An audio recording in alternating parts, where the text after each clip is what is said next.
Irmãos, eu gostaria de compartilhar uma palavra com a igreja que ela vem...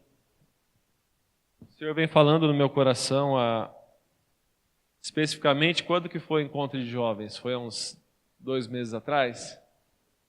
Uns 2, 3 meses atrás? 1 mês? É isso aí. E eu me lembro que durante o encontro, o tema era imersão.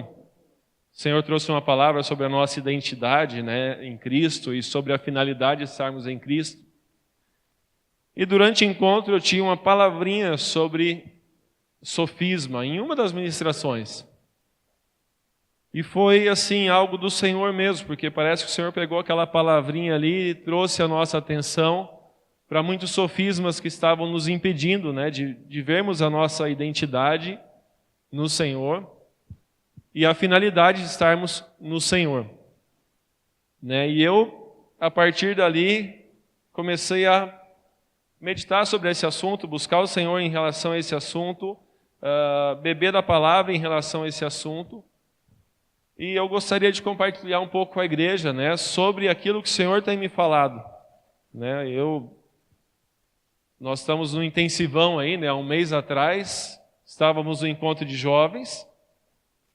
Algumas semanas atrás, a gente estava em Porto Alegre, né, tivemos um encontro lá com o irmão dinamarquês, né, chamado Torben, dinamarquês, né? Ele é um grande evangelista, trouxe uma palavra ali muito abençoada sobre sairmos, sobre pregarmos, sobre curarmos, sobre batizarmos. Semana passada estivemos num encontro em Rio Claro, né? Essa semana mesmo, terça e quarta e quinta, sei lá, essa semana, é muita coisa. E ontem tivemos o jantar de casais, então assim, eu glorifico ao Senhor assim, porque Ele tem realmente investido muito em nossa vida, assim, eu tenho recebido muito da parte do Senhor. É muita graça, é muita palavra, é muita unção, é muito mover do Espírito Santo, né? E quando o Senhor traz isso, Ele tem um objetivo, que isso extravase. Amém? Quando o Senhor traz vida sobre a nossa vida, quando o Senhor traz unção sobre a nossa vida, quando o Senhor traz abundância sobre a nossa vida, seja na área espiritual, até na área material, o Senhor quer que isso extravase e abençoe outras pessoas. E eu queria meditar hoje, né, ministrar hoje sobre isso, sobre vencermos sofismas e frutificarmos. Né? Falar um pouco sobre frutificação, falar um pouco sobre vencer sofisma, falar um pouco sobre transbordarmos a vida do Senhor. Pedir para os irmãos abrirem 1 Coríntios 9, 7. Eu trouxe aí a foto de uma taça de vinho transbordando, inspirada em Salmos 23. Mas 1 Coríntios 9, 7 fala sobre essa expectativa de quem planta, de quem investe, de quem dá.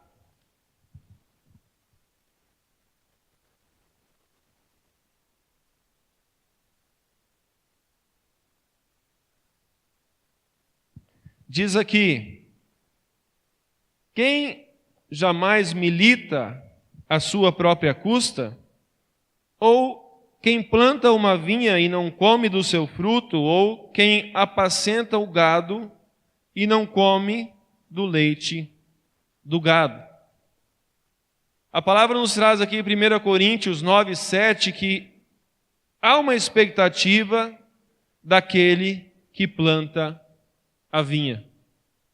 E qual é a expectativa daquele que planta a vinha? Comer do seu fruto. A expectativa, ela é natural. Quando o Senhor dá, quando o Senhor derrama, quando o Senhor enche, quando o Senhor traz da abundância da graça, a expectativa natural dele é que isso gere fruto. É que a nossa vida em Cristo Jesus gere fruto. Nós sabemos, irmãos, nós fomos batizados, fomos inseridos em Cristo, os nossos pecados foram perdoados, nós somos justificados, recebemos a abundância da graça, recebemos o dom do Espírito Santo, recebemos a vida que ressuscitou Jesus dentre os mortos, para que em nós haja vida, a mesma vida que existia no Senhor Jesus. Amém? Portanto, há uma expectativa, assim como, por exemplo, nós estamos numa expectativa, lá no quintal de casa, nós plantamos algumas coisinhas lá na parede. Plantamos tomatinho, plantamos cebolinha, o que mais? Salsa, agrião, alecrim, né? Tá lá as criancinhas, o Apolo e a Ágata, todos os dias vão lá aguar as plantinhas. Qual que é a expectativa deles? Comer tomatinho, comer salsinha, comer agrião, comer cebolinha. Isso é algo óbvio, isso é algo bíblico. Todas as vezes que nós fazemos algum investimento, nós temos expectativa em relação àquilo. Todas as vezes que alguém constrói uma casa e constrói um banheiro com uma banheira de hidromassagem, o objetivo dele é usar a banheira de hidromassagem. Se a pessoa constrói uma casa, constrói um home, compra um sofá, uma televisão, a expectativa dele é usar o que ele construiu. E essa é a expectativa do Senhor, que a nossa vida nele frutifique. Abre comigo em João 15, os 5 e o 8.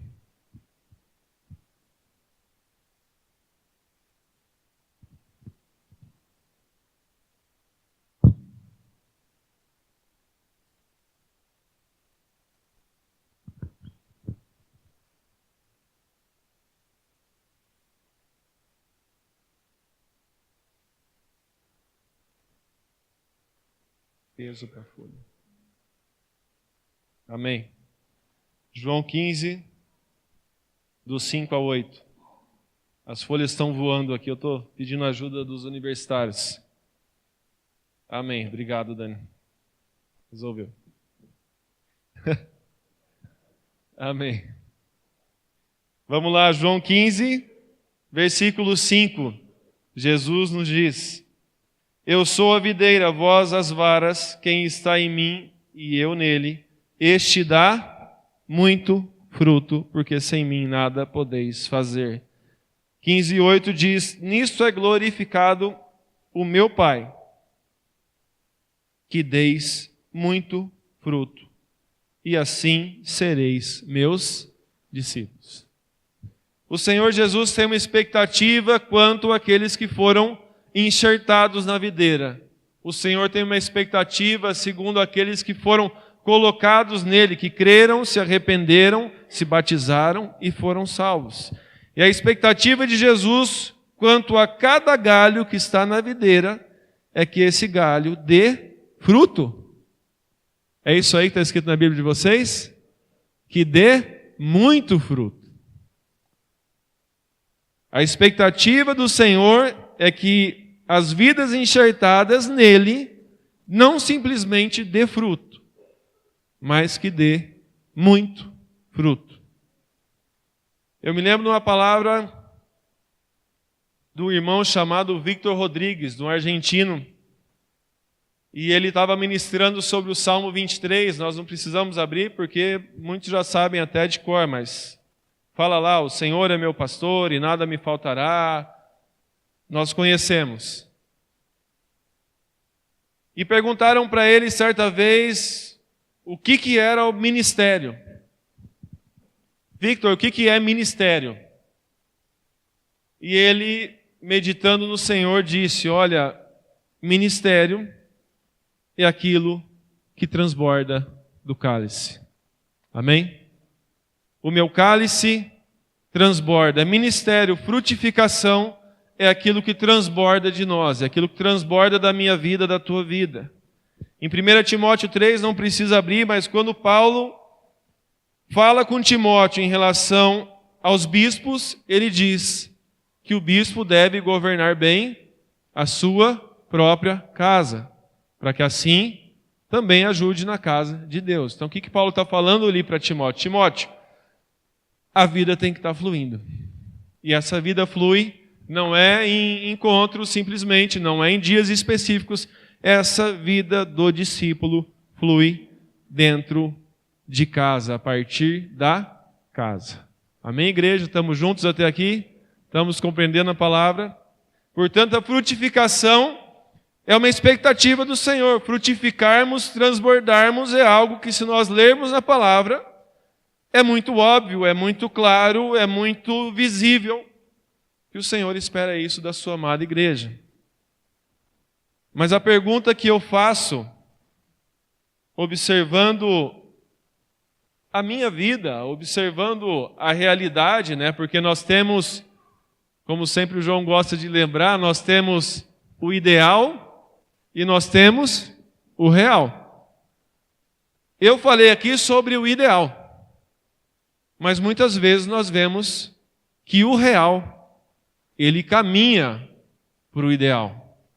Mas precisamos ver mais, precisamos caminhar mais, precisamos pedir ao Senhor graça. Senhor, se é isso que diz a Tua palavra, por que na prática isso não tem sido tão visto, ou de alguma maneira eu tenho dado frutos e não muito fruto, ou de alguma maneira eu não tenho visto essa vida da forma com que gostaria de ver? Porque por muitas vezes olhando para a minha vida, não que eu não veja frutos, mas eu anseio por mais frutos. Amém?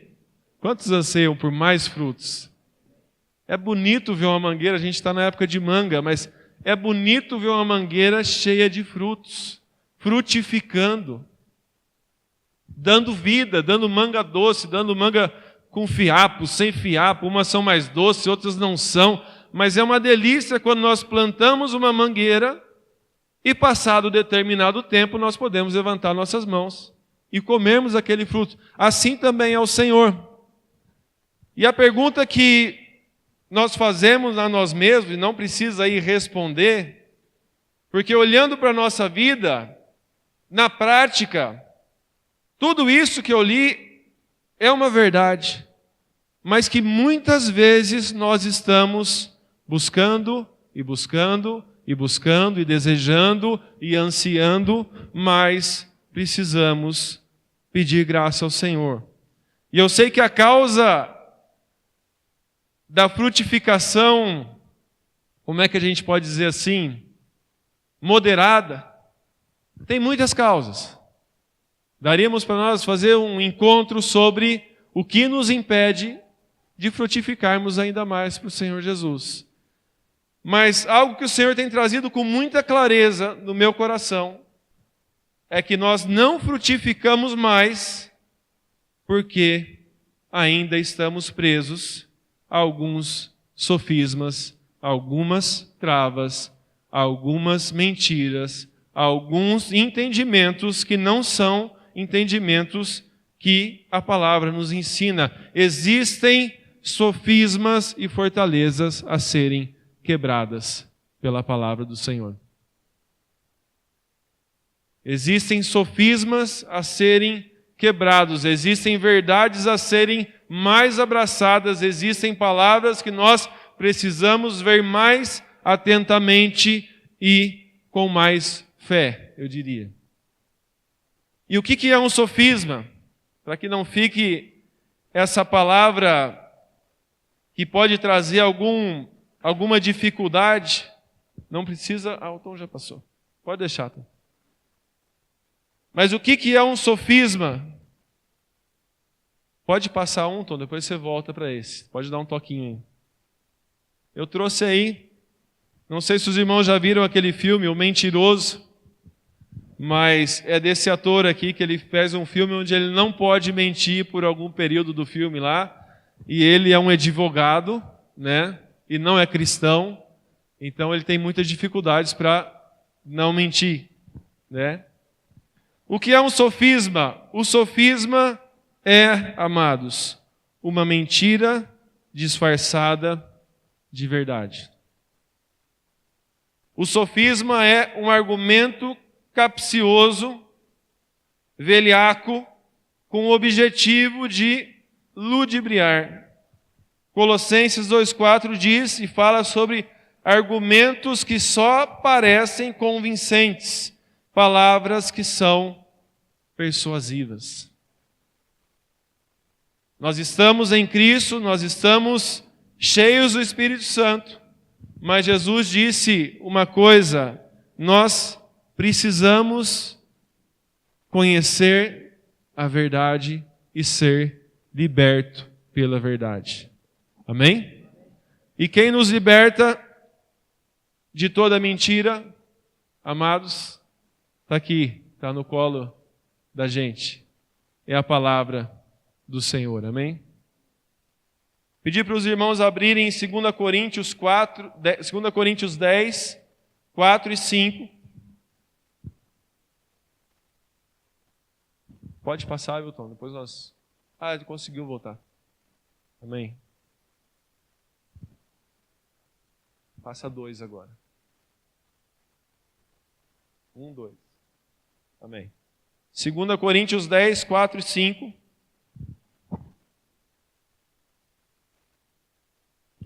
E eu quero ler com os irmãos como o sofisma ocorre.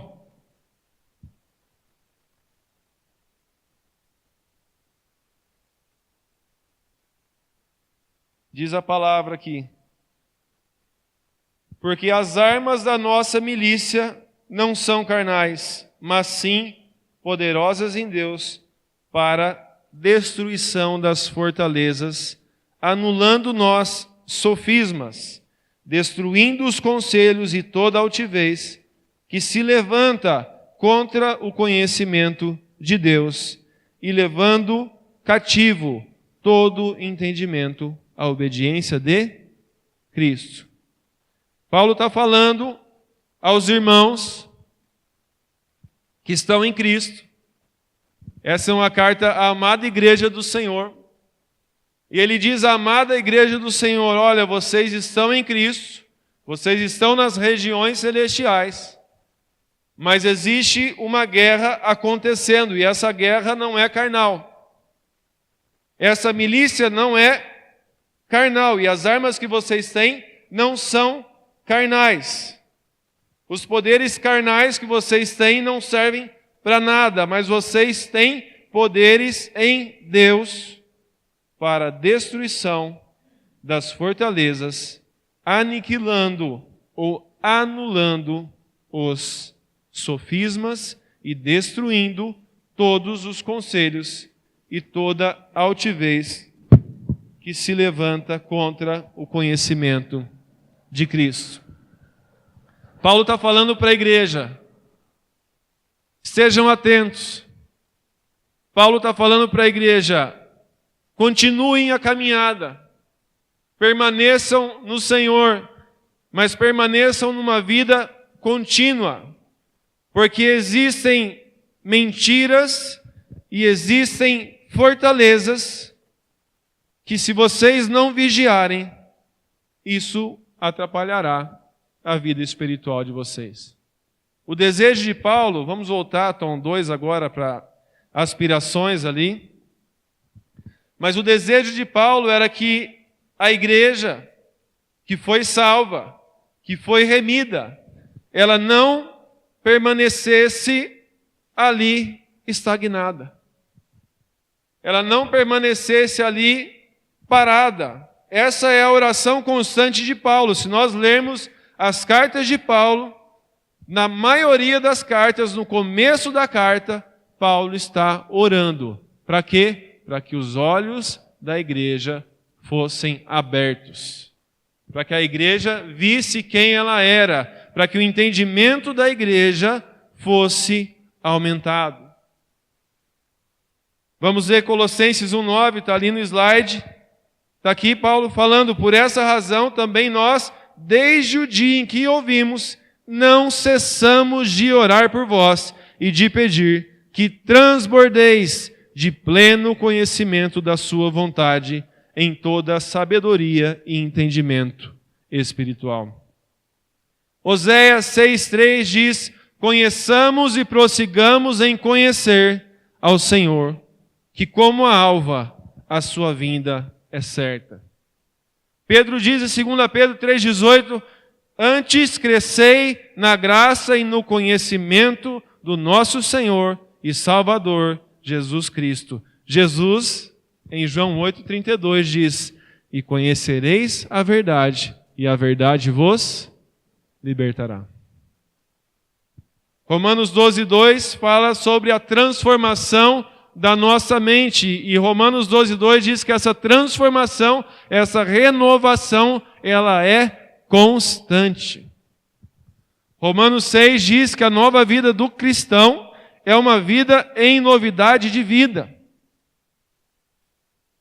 Diz que o cristão não vive mais aquela velha vida cansada, aquela velha vida no pecado, aquela velha vida mesquinha. Não, diz que nós agora andamos em novidade de vida. E como que funciona essa novidade? Ela vem através de conhecermos e prosseguirmos em conhecer o nosso Senhor. Amém? Quando conhecemos e prosseguimos em conhecer o nosso Senhor, a nossa mente é renovada, nós conhecemos a verdade nos liberta. Nós crescemos na graça, no conhecimento, nosso entendimento ele é aumentado e toda aquela vida vinda da palavra toma lugar na nossa vida e na nossa mente. Amém, igreja? Porque a palavra diz que nós temos a mente de Cristo. Mas qual que é o problema? Que muitas vezes nós pensamos com a nossa mente. E aí tem os sofismas, que são dardos inflamados. Eu fiz aqui um desenho, pode ir lá, Tom, em como ele ocorre, como ocorre o sofisma. Mas está ali a imagem do que ocorre no mundo espiritual. Não liguem muito para a qualidade do desenho, eu sei que não ficou assim, uma Brastemp, né? Mas o desejo é que ficasse entendível. Mas o que é o papel do diabo, do acusador? O papel do acusador é mentir, é acusar, é trazer dúvidas, assim como, por exemplo, com Jesus no deserto. Qual é a pergunta do diabo para Jesus? Se és filho de Deus. O trabalho do diabo é jogar sofismas, é jogar mentiras, é jogar dardos inflamados. E se a nossa mente não estiver protegida pela palavra, o que é um sofisma, vamos colocar aqui um tijolinho, vai entrando. Daqui a pouco entrou outro tijolinho. Daqui a pouco entrou outro tijolinho, outro sofisma. Não leu a palavra, não buscou o Senhor, não buscou os irmãos, não buscou clareza. Outro tijolinho. O que o diabo forma na cabeça? Fortalezas. 2 Coríntios 10, 4 e 5 diz que as nossas armas são poderosas para destruir fortalezas. Anulando nós sofismas. O que são sofismas? São mentiras e todo pensamento que é contrário ao conhecimento de Deus. Mas, graças a Deus pela palavra, porque ela nos ensina como vencer sofismas. Abre comigo em Efésios 6,16. Nós podemos ler desde o 10, que diz, 6,10. No demais, irmãos, fortalecei-vos no Senhor e na força do seu poder. Revesti-vos de toda a armadura de Deus, para que possais estar firmes contra as astutas ciladas do diabo. Porque não temos que lutar contra carne e sangue, mas sim contra os principados e contra as potestades, contra os príncipes das trevas deste século, contra as hostes espirituais de maldade nos lugares celestiais. Portanto, tomai toda a armadura de Deus, para que possais o que, irmãos? Resistir no dia mau. E havendo feito tudo, ficai firmes. Estai, pois, firmes, tendo cingido os vossos lombos com a verdade, e vestida a couraça da justiça, e calçado os pés na preparação do evangelho da paz, tomando, sobretudo, o escudo da fé, com o qual podereis apagar todos os dardos inflamados do maligno. Há uma guerra, há um inimigo que está derrotado, mas não está parado. Amém? Que tem vários defeitos. Eu nem gosto de falar muito sobre ele porque eu estou em Cristo e eu gosto de falar de Jesus. Mas a gente também precisa conhecer o nosso inimigo. Mas uma das, vamos dizer assim, entre aspas, virtudes é que esse inimigo, ele é trabalhador. O diabo não dá descanso. Você acorda de manhã, ele está acordado. É de tarde, ele está tentando. É de noite, ele está com outra já alternativa. Não deu certo a primeira, ele tentou a segunda. Não deu certo a segunda, ele está pensando na terceira. Mas graças a Deus que a palavra diz que nós podemos nos fortalecer no Senhor e na força do seu poder. De que maneira? Passivamente? Não. Está aqui o problema de muitos cristãos. Pensam que a passividade resolve as coisas.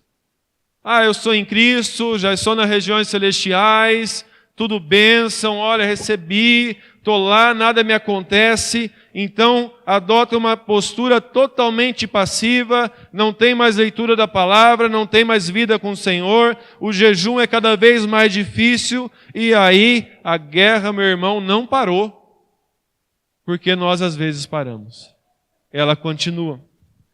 Mas diz o Senhor que com o escudo da fé, Efésios 6,16, levanta a tua Bíblia aí, irmão, como um escudo. Se estiver no celular, pode levantar. Só põe no modo avião para ele não tocar. Mas a Bíblia diz que nós temos um escudo da fé com o qual nós podemos apagar todos os dardos inimigos do maligno. Toda a mentira do diabo. Se a nossa mente estiver cheia da palavra, ela vai bater e sair. Amém? Toda mentira do diabo, toda palavra contrária do diabo, toda sofisma, toda quase verdade, se nós estivermos cheios da palavra, nós faremos como Jesus. Mas também está escrito. Amém? É o que Jesus fazia. Jesus pegava a sofisma ali do diabo, o diabo vinha com a conversa errada. Olha, se és filho de Deus, transforma essa pedra em pão. As pessoas vão ver que você é poderoso. As pessoas vão ver que você é o cara. As pessoas vão ver que você realmente é o filho de Deus. Então, se és o filho de Deus, transforma essa pedra em pão. E aí Jesus, cheio da palavra, cheio do Espírito, disse, mas também está escrito, nem só de pão viverá o homem, mas de toda a palavra que sai da boca de Deus. Por que Jesus não foi vencido pelo sofisma? Porque ele estava cheio da palavra. Quem nos ajuda a combater sofismas? A palavra. Quem nos ajuda a sermos não só salvos, mas salvos vitoriosos? A palavra. O Senhor Jesus quer que a gente tenha uma vida nele, mas uma vida plena, vitoriosa, poderosa. E nós só teremos uma vida plena, vitoriosa, poderosa, se os sofismas, as mentiras e os dardos inflamados, quando vierem do inferno ou do diabo contra a nossa mente, eles trombarem na nossa mente, cheia da palavra do Senhor. Amém, amados? Cheia da palavra. Levando todo o pensamento cativo a Cristo. Ah, mas tal pessoa falou aquilo lá. Mas espera aí, o que Cristo falou? Ah, Cristo não falou aquilo lá. Então meu pensamento não está com tal pessoa. Meu pensamento está com Cristo. Ah, mas eu liguei o jornal e a pessoa falou isso, e agora acabou. Não, mas o meu Senhor diz que os pensamentos dele a meu respeito são pensamentos de paz e não de mal, para me dar o fim que desejais. Ou eu acredito no moço do jornal, ou eu acredito no Senhor. Eu tenho que decidir aonde eu vou levar meu pensamento cativo, porque o meu pensamento ele pode ficar cativo na ansiedade, ou eu posso levar o meu pensamento cativo a Cristo e ver o que Cristo fala disso. Porque a palavra final para o discípulo é a palavra de Cristo. Eu não quero saber o que os homens falam, eu não quero saber o que o diabo fala, eu não quero saber o que a dúvida fala, eu quero saber o que Jesus fala, amém, amados? Eu quero saber o que a palavra fala, eu quero saber o que o meu Pai fala a respeito de mim. Ele define a minha vida, amém? Ele define a tua vida, amado? Ele define a tua vida. Não é o mercado que define a tua vida, é o Senhor. Não é o homem que define a tua vida, é o Senhor, é a palavra do Senhor. Eu preciso me encher da palavra do Senhor e derrubar sofismas. Eu trouxe aqui alguns sofismas comuns, só deixa o título só, Tom. Mas eu quero mostrar para os irmãos como esses sofismas atrapalham a nossa vida de maneira prática. Não precisa ter vergonha, eu também vou levantar minha mão aqui, amém? Quantos conhecem aqui o Salmo 23? O que diz o Salmo 23? Vamos falar junto? O Senhor é meu pastor e nada me faltará. Não, só o primeiro. Amém. Mateus 6,34. Abre comigo aí, Mateus 6,34.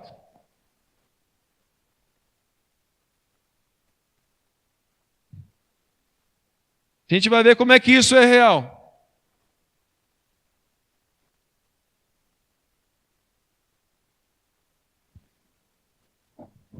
Davi ali, cheio do Espírito Santo, escreve esse salmo. O Senhor é meu pastor, nada me faltará. Aqui o próprio Cristo nos traz uma palavra. Não vos inquieteis, pois, pelo dia de amanhã, porque o dia de amanhã cuidará de si mesmo. Basta a cada dia o seu mal. Vamos lá. Davi fala, inspirado pelo Espírito Santo, que o Senhor é o nosso pastor e que nada me faltará. Amém? Quantos creem nisso aqui? Jesus fala para não nos preocuparmos com o dia de amanhã, porque Ele cuidará de nós amanhã. Quantos creem nisso? Agora, quantos aqui sofrem com dificuldades, às vezes, com ansiedade quanto ao dia de amanhã, ou à semana de amanhã, ou ao mês de amanhã? Vamos lá, vamos ser sinceros, vai. Isso, teve gente que não levanta. Aí, amém. Eu também estou levantando minha mão aqui. O que é isso, amados? É a realidade da nossa vida. Nós, muitas vezes, estamos crendo mais nos sofismas que nós ouvimos do que naquilo que a palavra nos fala.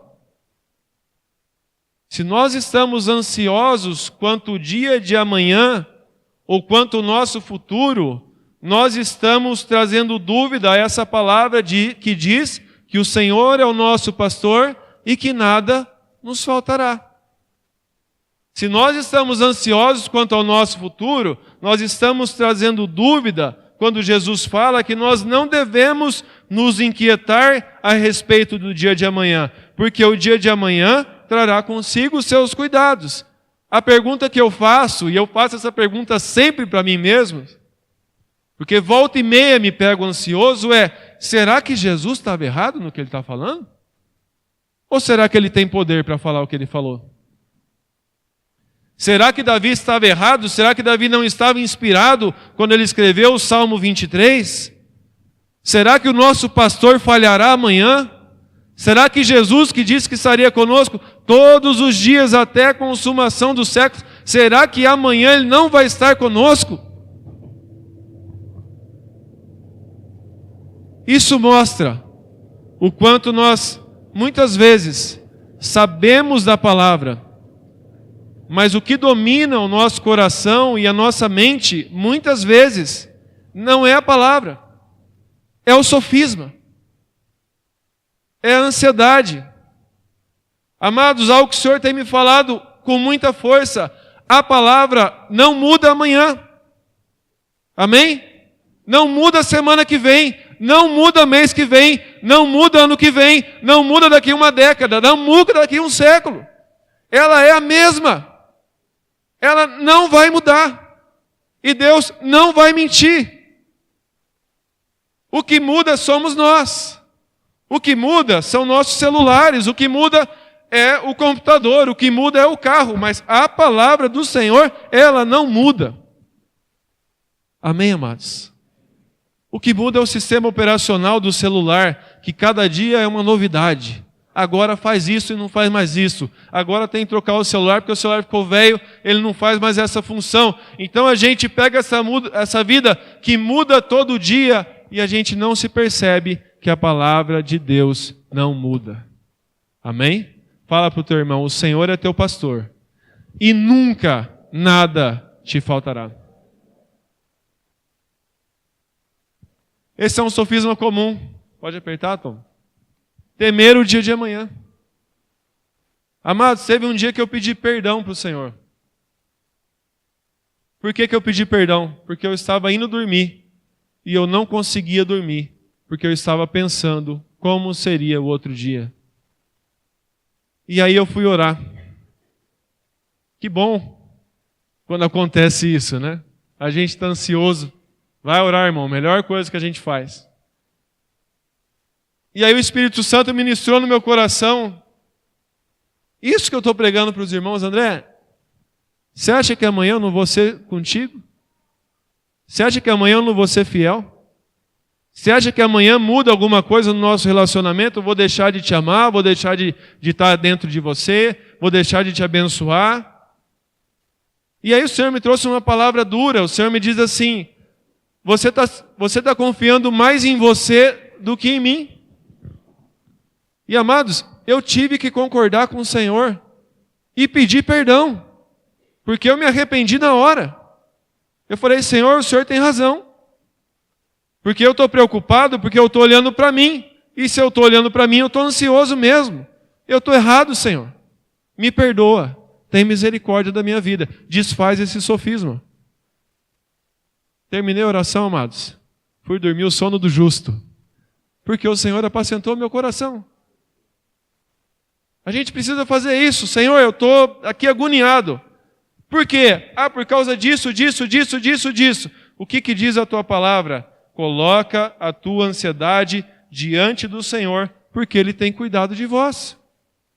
A justificativa de Pedro para falar isso para a igreja é justamente o fato de Deus já estar cuidando. Coloca as tuas ansiedades diante do Senhor, sabendo que Ele tem cuidado de vós. E sabendo também que amanhã nada muda, amados. Ele continua cuidando. Amém? Estou vendo a vida da Maitê e do Moisés ali. Me lembro do cuidado de Deus na vida deles, em relação à vida da Laura. O Senhor guardou a vida dela. O Senhor foi fiel. E Ele vai continuar sendo o mesmo Senhor. Não vai mudar, viu, Maitê? Fique em paz. Em nome de Jesus. Um outro sofisma comum. Pode passar, Tom. Viver com Cristo é pesado, é cansativo. A vida do cristão é algo difícil. Quantos já escutaram esse sofisma aqui? Eu já escutei bastante. Assim, olha, é cansativo, mas quando eu olho a palavra, amados, não é isso que a palavra me diz. Não precisam abrir, mas Mateus 11, 28, o Senhor Jesus diz: Vinde a mim, todos vós que estáis cansados e sobrecarregados, e eu vos aliviarei. Tomai sobre vós o meu jugo e aprendei de mim, que sou manso e humilde de coração, e encontrareis descanso para a vossa alma, porque o meu jugo é suave e o meu fardo é leve. 1 João 5,3 diz que nenhum dos mandamentos do Senhor são penosos. Salmos 16:11, vamos abrir lá, diz que a vida com o Senhor é uma vida de delícias.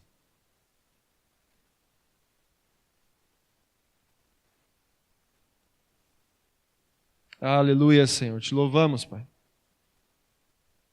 Salmos 16:11 diz: Far-me-ás ver a vereda da vida, na tua presença há abundância de alegria, a tua mão direita há delícias perpetuamente. Eu preciso definir em quem que eu vou acreditar. Se é nos sofismas ou se é na palavra. Eu creio naquilo que a palavra diz, e quando nós cremos, nós desfrutamos daquilo que a palavra diz. Viver com Cristo, amados, é uma alegria diária, amém? Viver com Cristo é um descanso. Viver com Cristo é um regozijo. Eu sou liberto por Cristo diariamente. Eu sou perdoado por Cristo diariamente. Eu sou aceito por Cristo diariamente. Eu sou restaurado por Cristo diariamente. Difícil é viver no pecado onde eu vivia. Difícil é viver na independência. Difícil é viver contrariando a vontade de Deus. Mas viver em Cristo, segundo a palavra, é descanso. Terceiro sofisma. Não consigo servir, ainda me falta algo. Abra comigo em 2 Coríntios 9, 8.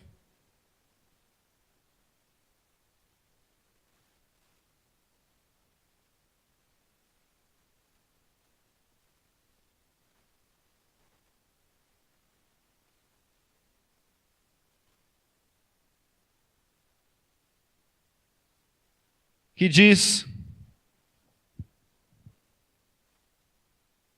que o nosso Deus, anota, amados, esse versículo, porque esse versículo é um destruidor de sofismas. Eu amo essa palavra. 2 Coríntios 9, 8 diz que o nosso Deus é poderoso para tornar abundante em vós toda a graça, a fim de que, tendo sempre em tudo toda a suficiência, superabundeis em toda a boa obra. Alguém tem alguma dúvida ainda de que dá para servir o Senhor? Senão a gente lê de novo. Porque é assim que a gente destrói sofismas.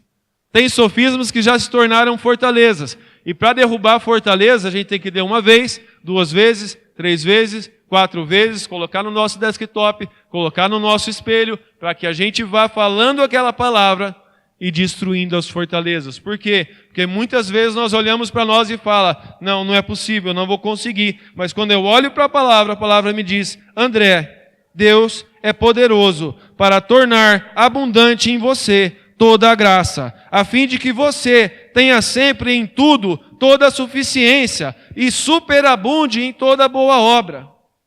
E aí, amados, se eu creio na palavra, eu me torno um servo do Senhor que não tem medo. Amém? Romanos 8:11 fala que nós temos em nós o Espírito Santo, que é o poder de Deus, que nos dá esse poder. Se temos o Espírito Santo, temos poder. Uma outra mentira, um outro sofisma é, não tenho condições de viver em santidade. 1 Pedro 1:3, não precisa abrir, mas eu vou ler na tradução da linguagem de hoje, diz que o poder de Deus nos tem dado tudo o que precisamos para viver uma vida que agrada a Deus, por meio do conhecimento daquele que nos chamou para tomar parte na sua própria glória e bondade. Ah, mas eu não tenho condições de viver em santidade. Quem falou? Não foi a Bíblia. Não foi o Senhor. Não foi o Espírito Santo. Ah, mas eu não consigo. Ah, isso é algo para alguns só. Não, amados.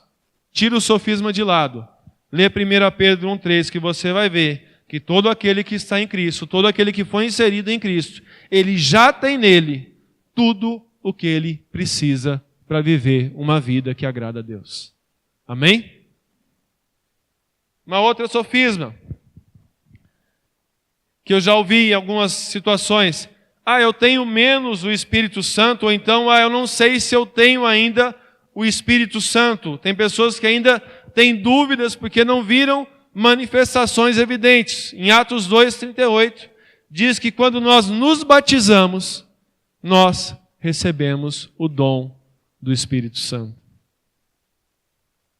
Atos 2:38 diz que todos aqueles que creram, se arrependeram e foram batizados. A gente liga às vezes a ação do Espírito Santo somente a partir do batismo, porque de fato é a partir do batismo que nós recebemos o Espírito Santo como dom. Amém? Só que o crer e o se arrepender, quem convence o mundo do juízo, do pecado e da justiça? O Espírito Santo. Então, amado, se você creu, se você tem uma vida de arrependimento, se você desceu as águas, pode ser que você ainda não teve uma experiência com o Espírito Santo, mas não deixe a sofisma jogar na tua mente que você não tem o Espírito Santo, porque só podemos crer segundo a ação do Espírito Santo. E quem nos convence do pecado e da justiça e do juízo é o Espírito Santo de Deus. Amém? João 16, 8. Vamos ler lá. É exatamente isso. Quando ele vier, convencerá o mundo do pecado, da justiça e do juízo. Aleluia. E para terminar, o último sofisma, que eu também já ouvi algumas vezes e tem travado a vida de alguns diante do Senhor. Muitas pessoas pensam, futuramente, quando eu for mais santo, quando eu for mais dedicado, quando eu for mais consagrado, não que a gente não deva ser mais santo, mais dedicado, mais consagrado, devemos, é isso que o Senhor espera de nós. A palavra diz, sede santos porque eu sou santo. Mas muitas pessoas ligam esse processo de santificação ao amor do Senhor. Então elas pensam que quando elas forem mais santas, quando elas forem melhores, quando elas forem mais parecidas com o irmão A ou o irmão B, elas serão então mais amadas e mais aceitas pelo Senhor. E eu queria abrir com os irmãos em Romanos 5:1, para que a gente tenha conhecimento que o Senhor nos amou quando nós ainda não o amávamos. Que o Senhor nos amou quando nós ainda não o buscávamos. Que o Senhor nos amou quando nós ainda não nos santificávamos. Que o Senhor nos amou quando nós ainda não o servíamos. Romanos 5:8 diz, mas Deus prova o seu amor para conosco em que Cristo morreu por nós, sendo nós ainda pecadores. Romanos 5:1 diz que, sendo pois justificados pela fé, agora nós temos paz com Deus por meio de nosso Senhor Jesus Cristo. Romanos 5:9 diz, logo muito mais agora, sendo justificados pelo seu sangue, seremos por ele salvos da ira. Porque se nós, sendo inimigos de Deus, fomos amados, fomos reconciliados com Deus pela morte do seu Filho, muito mais agora, estando já reconciliados, seremos salvos pela sua vida. Aleluia. Não podemos confundir uma coisa com a outra. O Senhor espera que a nossa vida seja uma vida de transformação. Mas a Bíblia nos diz que o Senhor prova o seu amor para conosco pelo fato de Jesus ter morrido por nós quando nós ainda éramos pecadores. Portanto, eu preciso ser liberto do sofisma que eu preciso fazer alguma coisa para ser amado por Deus.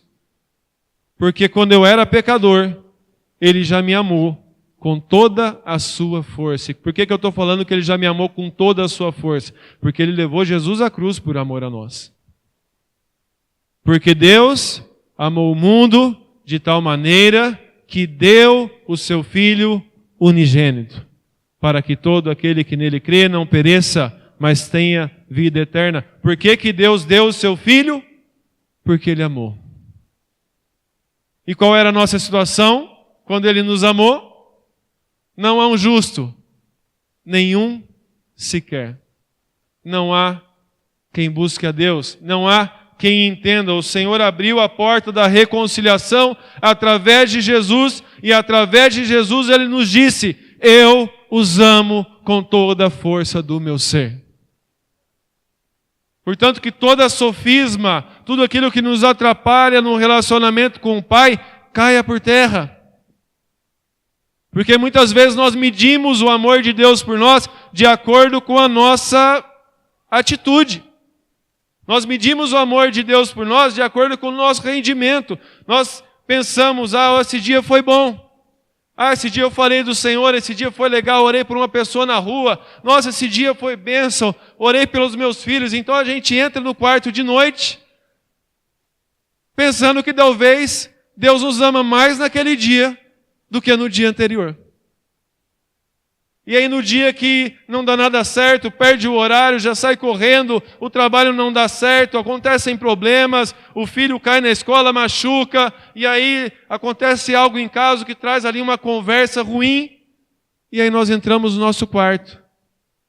E parece que o amor de Deus por nós mudou.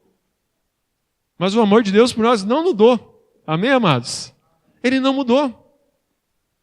O que muda é o nosso coração, o que muda é a nossa emoção, o que muda é o que aconteceu no dia. Como, por exemplo, há um mês atrás, que eu fui pescar com a Apolo, ele pegou 20 peixes. Ele chegou em casa realizado, cantando, assobiando, falando que pegou mais que eu, chegou todo. Eu peguei 20, você pegou 8, eu peguei o maior peixe do dia, todo feliz. Acho que ele tem um chamado para pescador, assim, já está lá falando tudo. E aquele dia ele chegou hiper feliz em casa, entrou hiper feliz na casa, abraçando todo mundo, mostrando peixe para todo mundo. E hoje ele foi pescar de novo, com o tio Neto. Quantos que ele pegou hoje, Neto? Um só, diz ele. Acho que ele nem pegou então. Já pegou?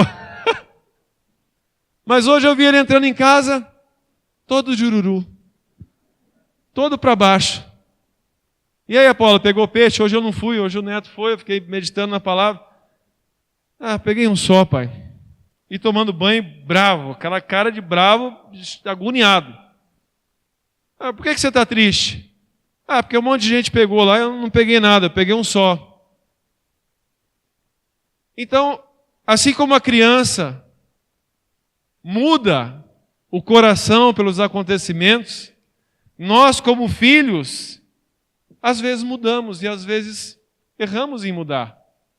Porque se estamos tristes, se o dia não foi bom, o que mais o Pai quer é nos alegrar, é nos curar, é botar um sorriso no nosso rosto também, é botar uma alegria no nosso coração, é lembrar a gente que Ele nos ama. É lembrar a gente que as coisas terrenas não ditam a nossa vida. É lembrar a gente que o dinheiro é passageiro, que ele vem e vai. Uns dias uns têm muito, outros dias uns têm pouco. Assim como eu, como pai hoje, tentei alegrar o meu filho. Se bem que foi difícil. Mas não fica assim. Papai ama você, não muda nada. Hoje choveu. Mas por quê, pai? Porque hoje choveu e a chuva eu acho que atrapalha a pesca. Eu não entendo nada de pesca, mas eu quis alegrar ali de alguma forma, eu acho que atrapalha. Mas, amados, assim é o Pai Celeste. Amém? Ele quer vencer as nossas mentiras com a verdade da palavra. Quando os sofismas que nos atacam são vencidos pela palavra, quando as fortalezas são vencidas pela palavra, nós nos tornamos libertos pela palavra. Jesus disse: conhecereis a verdade, e a verdade vos libertará. Não é só ler, não é só saber. Senhor Jesus, me dá a graça de experimentar a Tua palavra, porque a Tua palavra não diz isso que eu estou pensando. Me dá o poder de entender o que a Tua palavra diz, porque o Senhor quer uma igreja liberta, sadia. O Senhor quer a videira frutificando, o Senhor quer os ramos em flor, o Senhor quer a mangueira dando manga. O Senhor quer a igreja dele dando fruto, amém, amados?